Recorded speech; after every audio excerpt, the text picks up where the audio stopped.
Imagens e roteiros em IA. Só de olhar dá vontade de nem ver mais. Foi exatamente esse comentário de uma jovenzinha dinâmica que eu recebi aqui no canal logo na primeira semana. E quer saber uma verdade?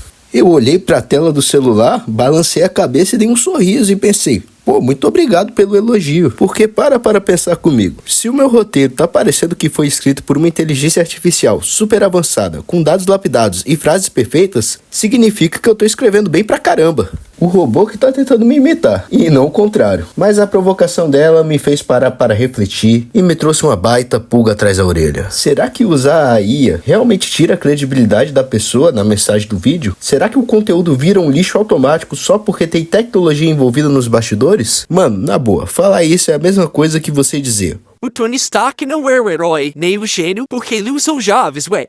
O Jarvis ajuda ele a projetar as armaduras, ajuda ele na missão. Sendo que o gênio que teve a ideia, que sentou a bunda na cadeira, que programou e criou o Jarvis do zero foi o próprio Tony Stark. O Jarvis não salva o mundo sozinho. Ele precisou de um fator humano para ter esse propósito. Então vamos parar de querer ser os donos da razão, os fiscais da internet, e decretar que o trabalho do outro não presta só porque você não curtiu o detalhe técnico. Vamos sentar aqui, puxa a cadeira, vamos trocar uma ideia sobre o que realmente importa na criação de conteúdo hoje em dia.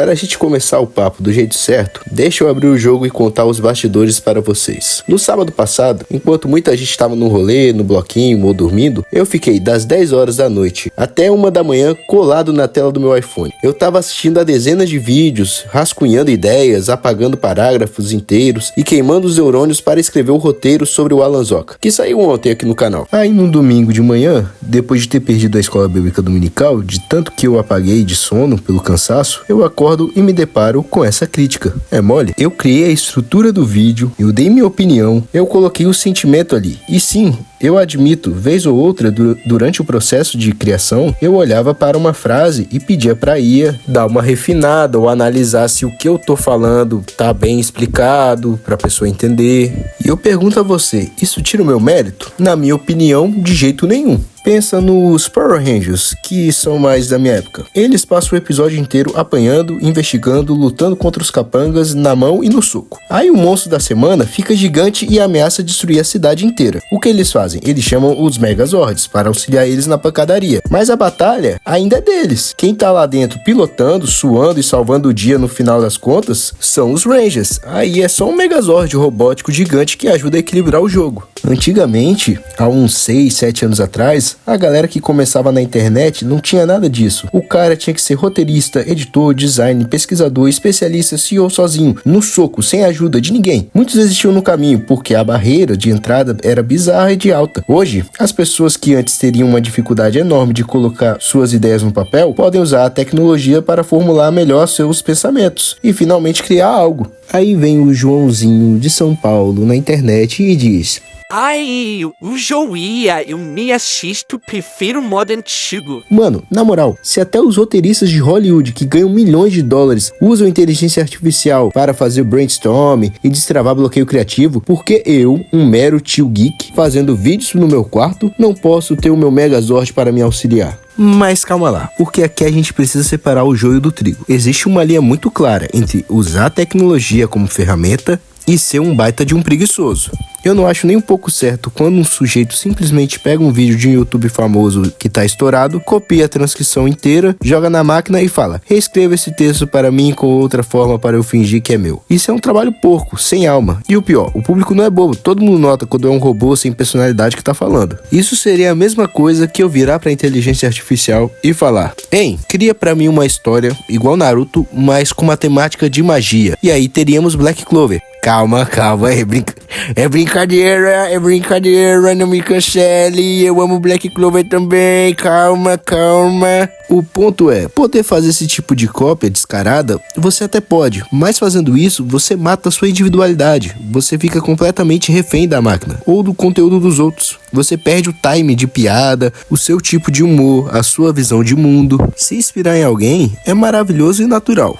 Foi da inspiração no rock and roll clássico que a galera começou a experimentar e criou o heavy metal, o punk, o hard rock, o rock melancólico. A inspiração faz parte, o mundo avança e cria novos gêneros. A cópia pura e simples só satura o mercado. Então se liga na dica de ouro do Tio Geek. Escreva, crie, não tenha preguiça de sentar, errar, achar que ficou uma porcaria, apagar tudo e começar do zero. Use a IA para fazer sua pesquisa de dados, para te dar insights. A ferramenta tá aí no mundo para isso. Mas na hora de dar o veredito, olhe para os YouTubes que você assiste e tem como referência. E entenda como eles colocam a própria alma no conteúdo. E isso não vale só para vídeo, não. Vale para todas as áreas da sua vida. E já que entramos nesse assunto, vamos falar das imagens que a jovenzinha criticou? Vamos supor que tem um rapaz começando um canal de storytelling. Aquele tipo de canal que conta histórias épicas, lendas urbanas, ou mitologias, ou analisa roteiros. O cara tá duro, não tem um tostão furado no bolso e mal consegue pagar a internet de casa. Como é que ele vai ter condições de contratar um ilustrador profissional para desenhar 50 pranchas de arte para um vídeo de 10 minutos? Não tem como.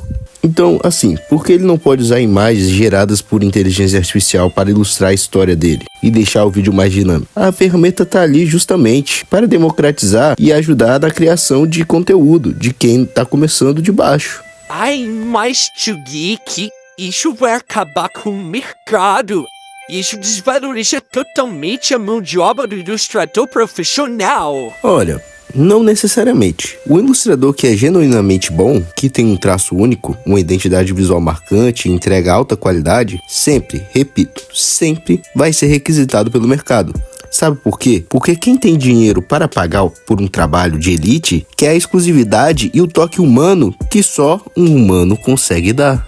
A história nos mostra que a arte nunca morre, ela apenas se moderniza ou se adapta. Quando inventaram a primeira câmera fotográfica no século XIX, a comunidade artística entrou em pânico total. O show era o mesmo. Meu Deus do céu, acabou o trabalho dos pintores. Quem vai querer um quadro pintado se a máquina tira foto idêntica em segundos? E o que aconteceu?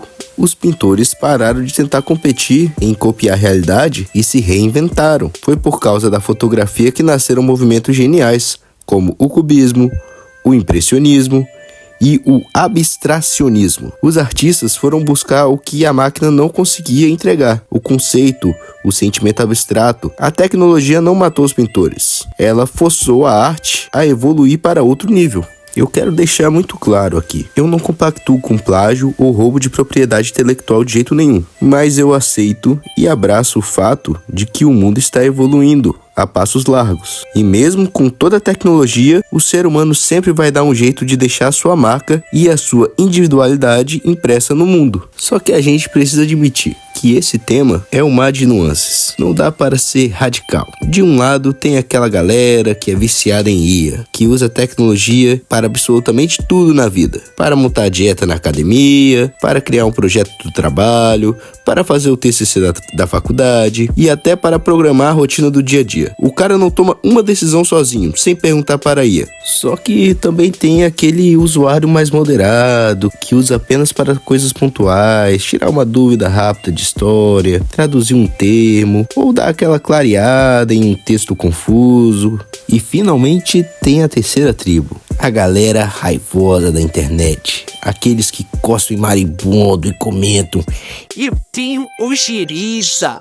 A quem usa inteligência artificial, por favor, nem fala comigo se você apoia isso. O que eu acho mais engraçado e hipócrita é que esse mesmo sujeito que faz sessão militando contra a tecnologia é o mesmo que passa 2 horas escolhendo um filtro do Instagram ou o efeito do TikTok na hora de postar a foto dele na praia para esconder as imperfeições. Ué, bonito, por que você não contrata um editor de fotos profissional e um design renomado para tratar da sua foto antes de postar nos seus stories? Enfim, a hipocrisia da internet é uma máquina maravilhosa, não é verdade? Goste você ou não, queira a jovenzinha dinâmica ou não, a inteligência artificial veio para ficar e vai fazer cada vez mais parte da nossa vida e da nossa sobrevivência e do nosso cotidiano. A escolha é sua. Ou você se adapta, entende o funcionamento e domina a ferramenta para ela trabalhar para você, ou você rejeita tudo, cruza os braços e assiste o mundo avançar enquanto você fica para trás. Eu escolho usar a tecnologia a meu favor, para me ajudar a evoluir, exatamente como Tony Stark fez durante toda a sua jornada nos cinemas e nos quadrinhos. Só temos que tomar um cuidado brutal, e eu me incluo totalmente nessa autocrítica, para não deixar a tecnologia controlar as nossas escolhas, os nossos gostos e a nossa vida inteira. O controle do Megazord ainda tem que ser dos Rangers. Eu realmente senti a necessidade de trazer esse tema aqui pro canal, porque eu acho saudável a gente conversar abertamente sobre o que acontece nos bastidores da internet. E como vocês puderam notar ao longo de todo o vídeo, eu não sou nenhum filósofo renomado e não sou universitário com artigos acadêmicos difíceis para embasar minha opinião e nem vou ficar citando teses de pensadores extremamente gênios do século passado. Aqui é a minha opinião. Eu sou apenas um tio chato, um entusiasta da cultura geek tentando ter uma conversa de igual para igual com vocês, meus meninos. Mas tá aí, esse assunto tá mudando o mundo e ele precisa ser comentado e debatido com honestidade, sem fanboyolismo e sem hate gratuito. Mas antes de você ir, se inscreve no canal. Eu tô com uma meta bem legal de chegar aos meus primeiros 1000 inscritos aqui nesse canal e eu gostaria muito que você fizesse parte disso. Deixa o seu gostei se você curtiu esse papo sincero, compartilha com aquele seu amigo que vive reclamando de tecnologia. Um forte abraço do Tio Geek. Valeu, é nóis!